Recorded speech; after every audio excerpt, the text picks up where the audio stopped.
So you might think that the only way to expose a narcissist is dragging them into court, and especially during that discard phase. And then you get to lay out your evidence in front of the judge, and the judge will see the truth and truth will prevail. Here's the problem. Battles with narcissists are emotionally draining, financially devastating, and often you don't even get the results that you want because they don't reveal who they truly are, and you just end up feeling frustrated. All right, so in this video, I'm going to teach you how to get what you want from a narcissist so that you can be done with this and create a life of freedom, expose them for who they truly are without having to step into the courtroom. And that's exactly the plan that you need right now.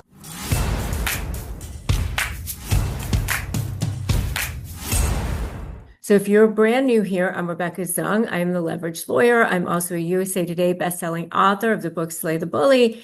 And I drop real truth tips for you every single day. So if you haven't subscribed yet, I invite you to do that now. Subscribe and hit that bell so that you can start reclaiming your inner peace and your power. So there's a quote from Sun Tzu, who wrote The Art of War. The supreme art of war is to subdue the enemy without fighting. I love that quote. That's actually the quote that I have in the introduction of my Slay program, because that is what it's all about. It's more important for you to get the results that you want than to end up with battle wounds all over yourself, right? And you don't want to sacrifice your soul in this process. And that's what often ends up happening. And I'm just going to tell you, the court isn't always the answer. In fact, it often fails because narcissists thrive in adversarial settings. And even if you did get everything that you want, they thrive on the chaos and the conflict.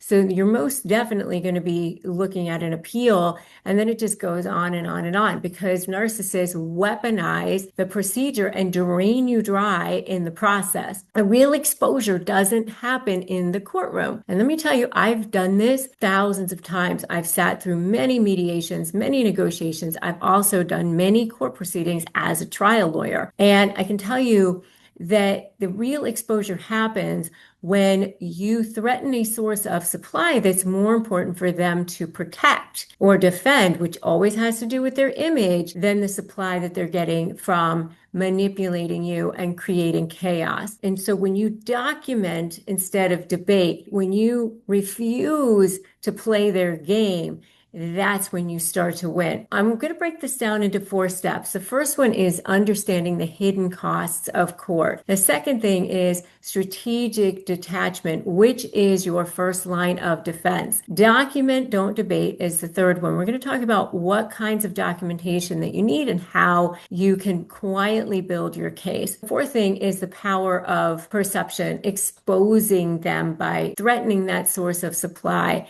that they don't want out there, because it's going to affect their and impact their image. Let's be real. Court battles against narcissists are brutal. So, but what are the hidden costs of court? Emotional drain. Everybody talks about the financial drain, but you don't often hear about the emotional drain. Reliving that trauma, being cross-examined, being treated like you're some kind of a criminal when all you want is what's fair and you've always done the right thing. Meanwhile, they're performing over there in front of the judge. It's exhausting. It's frustrating. It's disgusting, quite frankly. Then, of course, we talk about the financial strain. Everybody knows about that. Endless billable hours. And it's not just for the attorney. Sometimes it's for a guardian ad litem or a custody evaluator or a financial forensic person. There's so many different types of hidden costs layered on there. Court fees, deposition fees, a court reporter, filing fees,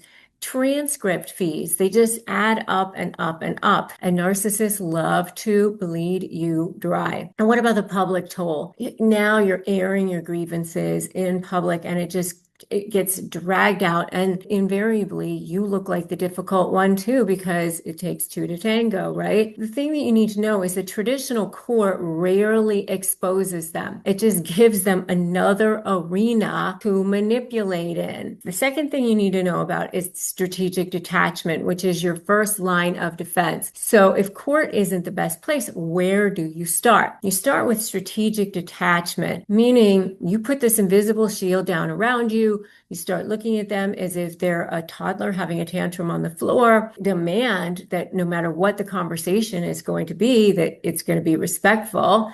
You raise your floor, gray rock, respond with boring, minimal responses, starve them of the drama that they're creating and that they crave so deeply. Firm boundaries. I would say brief interactions and then boundaries. Firm boundaries define what you will and won't tolerate. No jade, no justify, argue, defend, or explain. You just stay in your lane. You just start looking at them as if you're reporting the news. And then selective information sharing. The less they know about your life, the better. Because when you're dealing with a narcissist, especially in litigation, everything they say or do is going to potentially, or you say or do is potentially going to be used against you. All right. So the less they know, the less ammunition they have. They're going to push. Who are you seeing this weekend?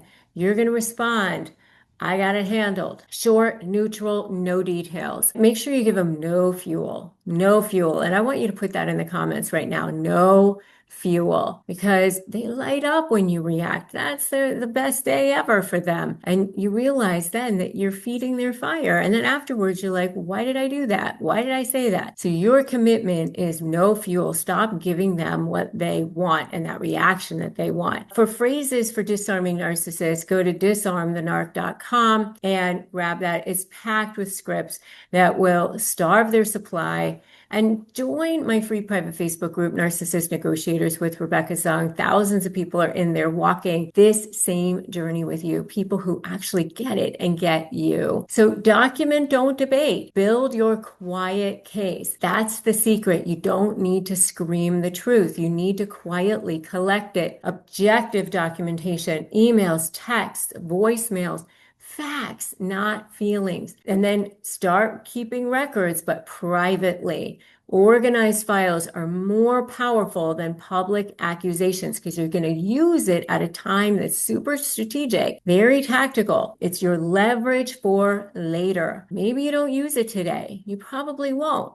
But if mediation, HR, or court doesn't happen or does happen down the line, then your documentation is going to be your gold. You're going to use their diamond level supply against them. You're going to use their image against them because you're using their own behavior against them. That becomes your gift. This isn't about immediate confrontation. It's about building quiet, undeniable leverage. Here's the power of public perception. That thing that you can show them without having to directly confront. You can expose that narcissist without saying a word by living in truth. Use their ego against them in mediation. Present clear terms. Offer option A, which is your fair and reasonable offer. Option B is the knife to the neck if they push. Their ego often forces them to pick what looks reasonable to them. Subtly shift narratives. When you thrive, people notice. Your authenticity reveals their emptiness.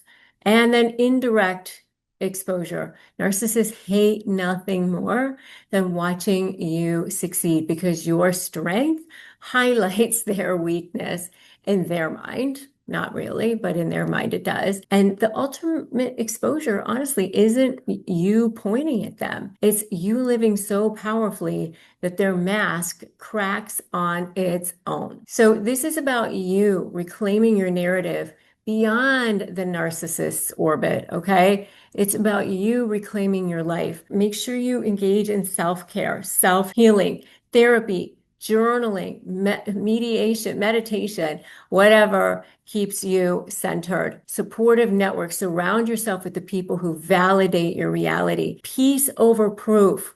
You don't need to convince everyone. When you move forward with purpose, their control loses all relevance. You don't change them, you change your response, and that's where your freedom lives. There are two types of people how they react with narcissistic abuse: those who stay trapped in the courtroom, drained and defeated, and those who quietly build their leverage, reclaim their narrative, and move forward stronger. So which one are you gonna be? Don't expose a narcissist by fighting louder. You expose them by refusing to fuel the fire, documenting the truth, and then thriving beyond their reach. So if this video gave you clarity, go ahead and give it a thumbs up and share it with somebody who needs it. And then make sure that you are subscribed, and just make sure you're subscribed, and make sure you've tapped that bell so that you never miss a strategy that keeps you powerful and protected. The next step is I want you to watch the video,